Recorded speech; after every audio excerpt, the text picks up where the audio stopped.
think. Right. You know? I mean, look at Floyd. Like, Floyd spends money like it's a tap. Like, he's got a tap, just like unlimited amount of money. Money's just flowing.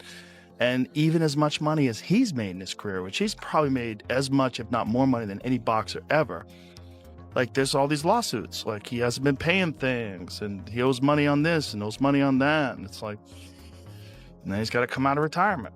Yeah, that's tough.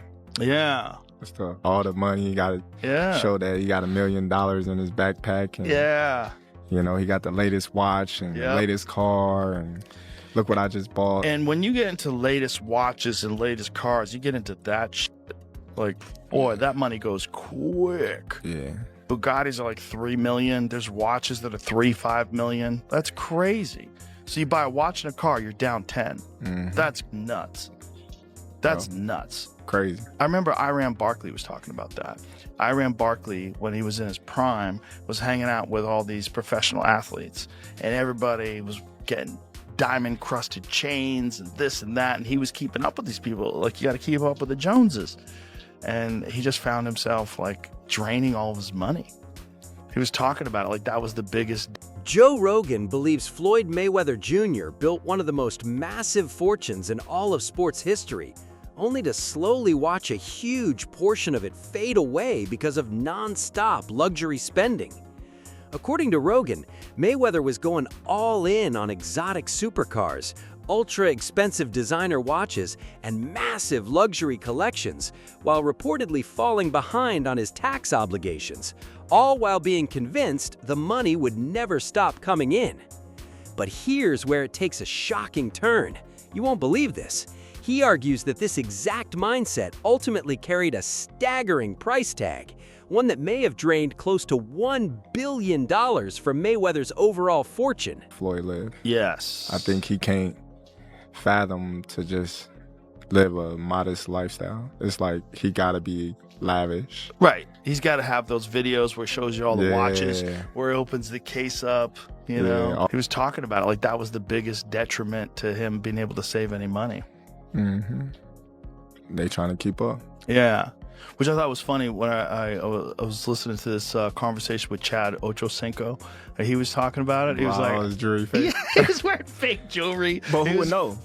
What's that? Who would know? He no Chad one know. Ochocinco. Exactly. It's fake like when jewelry, they look at him, like flying economy. He was sleeping at the stadium, like, so he didn't have to pay for an apartment. So smart. Yeah. So clever, you know? But that's. Joe Rogan argued that Floyd Mayweather Jr. deliberately crafted a public persona centered on flaunting extreme wealth, constantly showcasing luxury watches, high-end supercars, and other extravagant possessions designed to impress people and, in many cases, spark jealousy. But now, Rogan says, the long-term fallout from that ultra-flashy lifestyle is becoming harder to ignore, and you won't believe how dramatically people's perception of it has shifted in today's conversation. I hate him because he talks so much shit, and he's like, look at my $1 million watch, look at my jet, look at my house, look at this. He's like constantly showing you all these things that he has. Like, he'll lay out watches in a hotel bed, like, this is $1 million worth of watches. This watch goes for $2 million. And they're like, this is my small watch that I take sometimes, but when I'll show you, when I'll show up, I bring out the big boy, and it brings out this watch that's covered in diamonds. It's like, fuck, $5 million. And so you hate him. People hate him. He creates envy. Yes.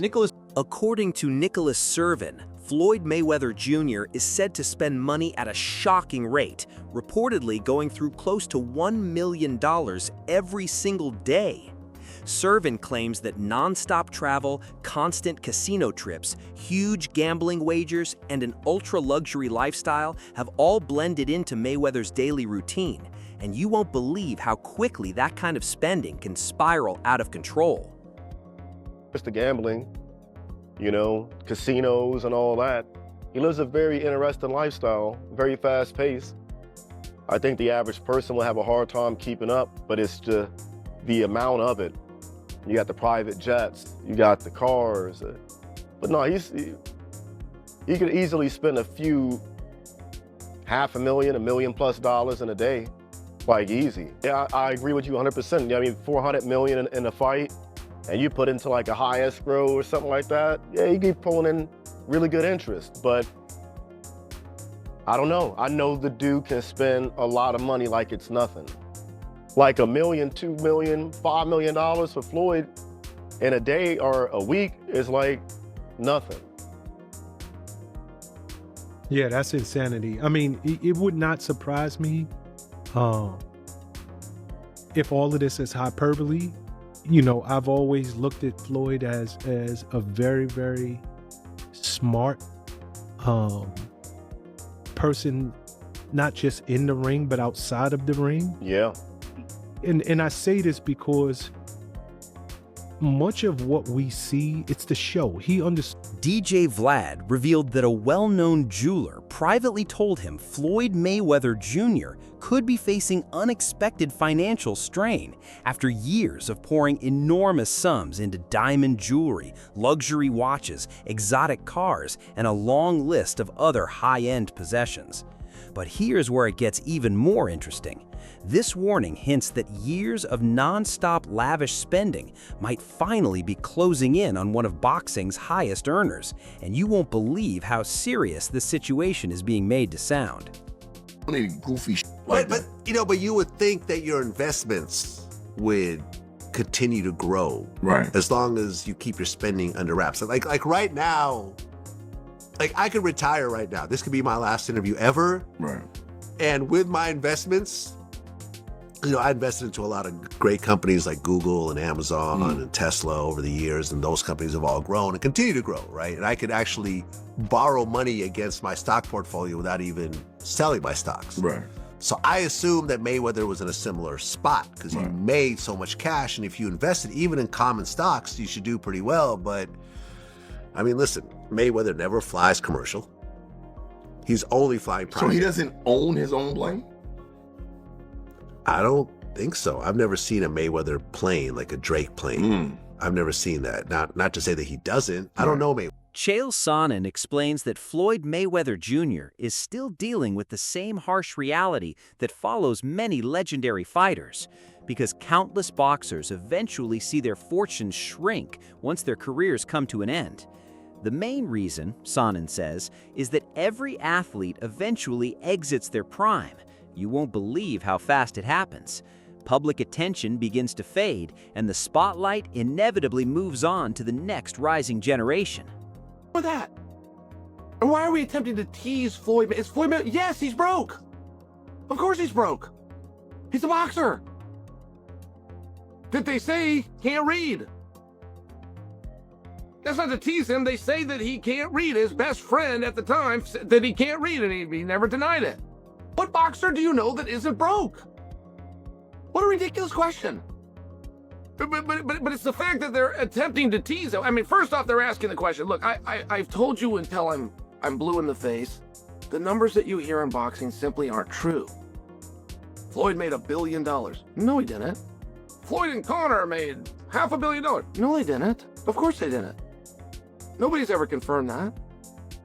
Literally nobody. It's the same thing with boxing pay-per-view. Whatever boxing pay-per-view is the biggest boxing pay-per-view of all time, is just whoever put out the press release and lied more than the person before them. These have never been confirmed by leadership of a publicly traded company.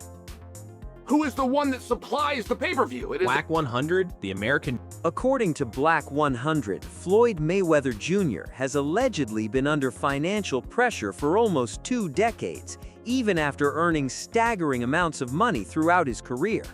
Black 100 goes even further, arguing that based on Mayweather's own level of spending, even holding $20 million could feel like being broke, a claim that really shows you won't believe just how insanely expensive his lifestyle is said to be. And I've asked him questions about this. And rule number 1 is, if Floyd ain't talking about it and Floyd ain't promoting it, then it's just talk. They're accusing him of going broke because he's looking for these fights. They've been accusing Floyd of going broke for 20 years. Now, let's talk about going broke. Maybe down to 200 million. Maybe that's his broke. I don't know. Maybe that's his broke. What I do know is His homes is still there because when he tell me to come see him, it's the same addresses. Every time he called me, it's stars on the roof. Right? So I don't know, unless somebody is hacked into this man's finances, they always accuse a man of going broke. So, according to Nicholas Irving, the long-running financial pressure surrounding Floyd Mayweather Jr. is closely tied to the extremely lavish lifestyle he has maintained for years. Irving argues that Mayweather didn't just spend big on himself, he allegedly funneled massive amounts of money into luxury travel, high-end entertainment, and exclusive experiences for his inner circle as well. He even highlights accounts of Mayweather taking his entire entourage on expensive shopping sprees, covering private jet trips and renting out whole movie theaters for private screenings. You won't believe this, but Irving insists these weren't one-off celebrations. They reportedly became a consistent pattern of extreme generosity and over-the-top spending. Over time, those habits allegedly escalated into staggering daily costs, sometimes reaching hundreds of thousands of dollars, and on certain days, even crossing the $1 million mark in just 24 hours. Let me see to that. Like, how on God's green earth could this man be broke? His lifestyle. I've been around like hanging out for days, weeks.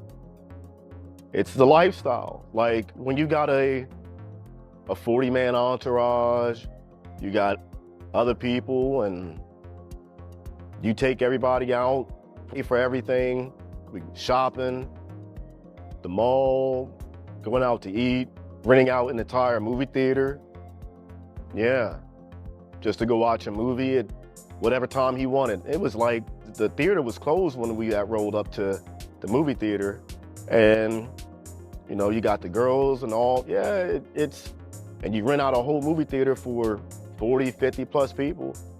I bet that bill can rack up. Irving stressed that the real problem. Irving emphasized that the biggest concern wasn't just how much Floyd Mayweather Jr. was spending, but the absence of strong long-term investments designed to protect and grow his wealth over time. Instead of channeling money into income-generating assets or a structured financial plan, Irving says Mayweather leaned heavily into living in the moment, and that decision slowly started putting pressure on his overall financial foundation. As those habits reportedly continued year after year, the mix of non-stop luxury spending and limited future planning allegedly left his fortune sitting on a much more fragile base than people realized. But here's where it gets really interesting. You won't believe this. Irving suggests that the glamorous lifestyle everyone admired may have been hiding financial weak spots that weren't visible from the outside. In his view, this story becomes a powerful reminder that even athletes who earn hundreds of millions of dollars can still feel financial strain when long-term strategy is ignored, proving that daily money choices ultimately decide whether wealth lasts or slowly fades away. Because much of what we see, it's the show. He understood. He was in show business. Yep. When he was Pretty Boy Floyd, he was a boxer that was doing his thing. Mm-hmm. He was winning fights. Mm-hmm. But when he became Money Mayweather and changed that persona and put that marketing machine behind the I live this lavish lifestyle, that's when you started seeing him make these big money fights. Yeah. That's when it all changed for him. Yep. And that's not by accident. It's not by chance. This guy's not dumb. He's not a stupid guy whatsoever. No. And I don't think, that's what I'm saying, I don't think he's broke. I think it's a lot of, to get eyes.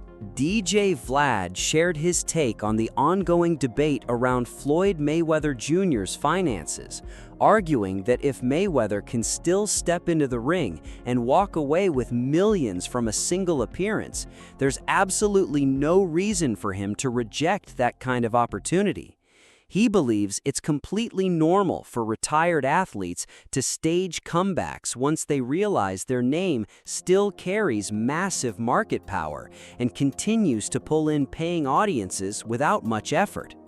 Vlad also pointed out that boxing is one of the rare sports where a legendary champion can return for exhibition fights, instantly capture global attention and generate huge revenue in a very short window. But here's what a lot of people miss. You won't believe this.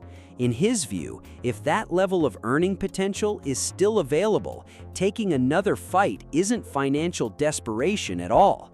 It's simply a calculated business move that actually makes perfect sense.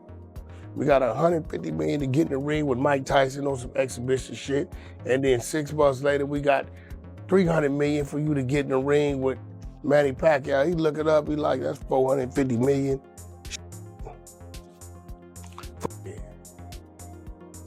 Sometimes you miss the light. But I can guarantee you, he ain't broke. He's making a lot of sound investments. You hear me, Cam Capone? Yep. This I know for a fact. He's making a lot of sound investments. And the investments I've seen being made ain't the investments of some. DJ Vlad weighed in on the ongoing discussion surrounding Floyd Mayweather Jr.'s financial situation, revealing that a highly respected jeweler once privately suggested Mayweather could be under financial pressure after years of extreme spending. According to Vlad, the non-stop acquisition of luxury jewelry, high-end watches, exotic cars, and an ultra-expensive lifestyle may have significantly impacted the overall scale of his fortune over time. He also argued that if more focus had been placed on long-term investments instead of constant luxury consumption, that wealth could have been better preserved and potentially grown much further. But here's where it gets even more interesting. You won't believe this. Vlad believes that if Mayweather Promotions had continued expanding with stars like Gervonta Davis still under its banner, it could have grown into one of the most dominant promotional forces in boxing today. Financial problem. See, here's the part about actually losing your money when you're on that level and you're, kind of like flossing, showing off. Nobody gives a shit. Like there are people actually praying for you to be broke. And then when you do go broke, that's what people are gonna say. Yeah. Oh, well, you should have invested better. Nobody's gonna care. Nobody's gonna give him any loans. So now, we might see Mayweather doing. People will give us some loans. Maybe. Listen, he's coasting up to Israel. That's but not the an thing accident. about it is, he had Mayweather Promotions. Yeah. And he was hosting a big, he had Gervonta Davis under his cars. And so that's a yeah, but look what happened to Gervonta. Right.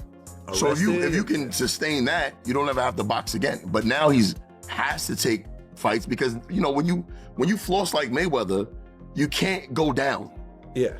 You got to stay right there because people are gonna beat any kind of chinks in your armor if you're not winning 3 or 4 big million. Many boxing analysts have weighed in on the proposed exhibition between Floyd Mayweather Jr. and Mike Tyson, arguing that the fight seems to be fueled much more by the business side of boxing than by true competition inside the ring.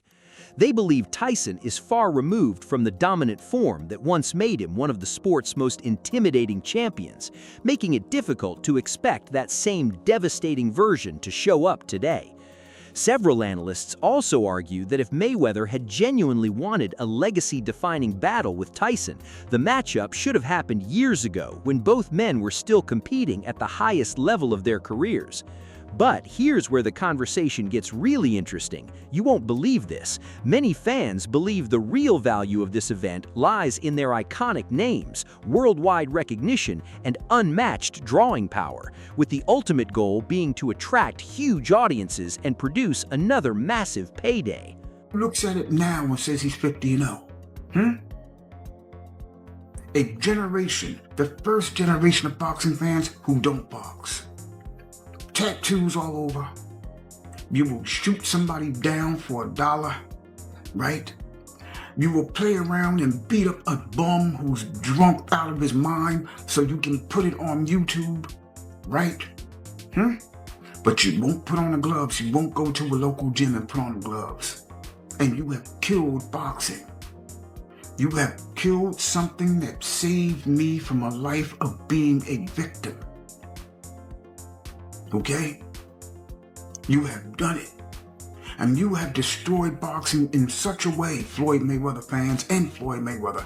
You have destroyed boxing. While Floyd Mayweather Jr. and Mike Tyson are unquestionably two of the most legendary figures boxing has ever produced, many analysts believe this matchup is unlikely to deliver the elite-level technique, tactical battle, or fierce competition that fans normally associate with a dream fight. Instead, they say the exhibition is being shaped far more by entertainment, nostalgia, and superstar appeal than by world-class boxing itself. According to these observers, the biggest selling point is the rare opportunity to see two all-time greats face each other in the same ring again, with nostalgia, spectacle, and massive promotional buzz carrying much of the excitement. But here's where things get really interesting. You won't believe this. In their eyes, the event resembles a blockbuster business deal more than a true competitive showdown. They argue that the enormous financial incentives, non-stop media attention, and the lasting commercial value of both fighters' iconic brands have become the biggest priorities, pushing pure competition and athletic excellence into the background. All of maybe a minute against a prime Mike Tyson. Okay? Against a prime Mike Tyson. But what Mike Tyson are we looking at today? We're looking at a very old man who has abused his body, who has bad knees, right? Who is a lot slower, okay? And after 2 rounds, he's done. He's an old man. Now, when you have a style like Mike Tyson, where everything you do, you being great, depends on speed because you're short. You understand? See, Mike Tyson can... At the same time, other boxing analysts warn fans not to jump to the conclusion that Floyd Mayweather Jr. is making a return for financial reasons alone. They argue that for many elite fighters, boxing is far more than a way to earn money. It becomes part of their identity, and that competitive passion rarely disappears, even long after retirement.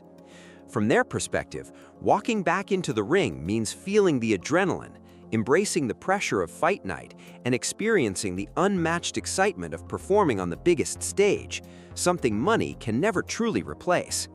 But here's where the conversation takes an unexpected turn. You won't believe this.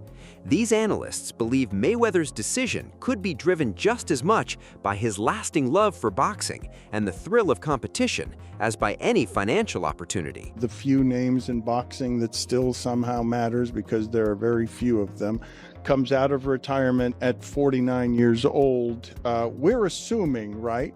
Everyone's assuming he needs money, right? Nobody goes back into the game of possibly being hit and embarrassed in front of people simply because they love boxing a great deal at the age of 49. He's probably incredibly confused why someone keeps selling his mortgages. He probably has a dozen homes. And 3 dozen different people holding his mortgages lately. That's why he's fighting. It's the price of blow pops that has brought him back into I'm sure all of it. Fighting. And he doesn't look, from where I was sitting over the last 20 years, didn't seem like he was like super fiscally responsible. This is the least surprising thing ever. Well, these analysts insist that Floyd Mayweather Jr.'s return shouldn't automatically be viewed as a decision driven only by money. In their opinion, boxing is far more than a career for legendary champions. It becomes a lifelong passion, a defining part of who they are, and a way of life that doesn't simply disappear after retirement. Stepping back into the ring allows fighters to reconnect with the discipline, adrenaline, and deep sense of purpose that only genuine competition can deliver. You won't believe this, but they also argue that sharing the ring with a legendary figure like Mike Tyson brings a level of pressure and excitement that no paycheck, no matter how large, can truly replace. While exhibitions of this scale undoubtedly offer enormous financial rewards, these observers believe the emotional connection to boxing, the hunger to compete, and the opportunity to perform in front of passionate fans can be every bit as powerful as the money when it comes to stepping back into the spotlight. Surprising thing ever, but can you, Jeremy, just look up for me, okay, the amount of earnings that we're talking about here? Because while athletic money being blown is a bit of a cliche, there are very few athletes ever who have made the kind of money that Floyd Mayweather has made. And because he's the best in the history of pay-per-view at making sure that the money ends up in his pocket. He is or has been a businessman as an athlete that almost doesn't have a peer because he owns all his own stuff as an independent. Your spending has to be so fiscally irresponsible to lose the amount of money that Floyd Mayweather has lost that it is almost beyond anything that is reason. It's not merely fiscal insanity. It's something that doesn't make any sense.